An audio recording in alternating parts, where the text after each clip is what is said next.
আসসালামু আলাইকুম। আমার কৃষি প্রজেক্টের জন্য 5.5 গুড়া এই পুরাতন একটি ইঞ্জিন কিনলাম। 15,000 টাকা নিয়েছে। আমার কলা বাগানের পাশে আগে একটি 4 ইঞ্চি বোরিং ছিল, কিন্তু সেটা চলবে না কারণ আমার এটা হচ্ছে 3 ইঞ্চি। তাই এই পুরো মাথাটি আমাকে পাল্টাতে হয়েছে। আমাকে এখন 3 ইঞ্চি একটি অটো চেক বল লাগাতে হয়েছে।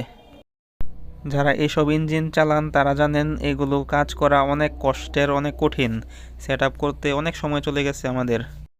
ফাইনালি সব কিছু ঠিকঠাক করার পর, সব কিছু টাইট দেওয়ার পর এখন স্টার্ট দেওয়া হচ্ছে।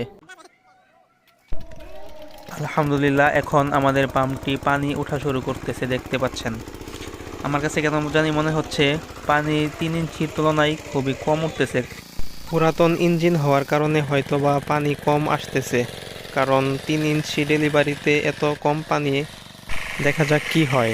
1 লিটারে অন্তত 1 ঘন্টার মতো চলছে।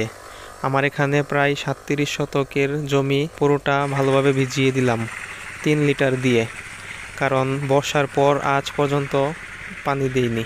আমার জন্য সবাই দোয়া করবেন।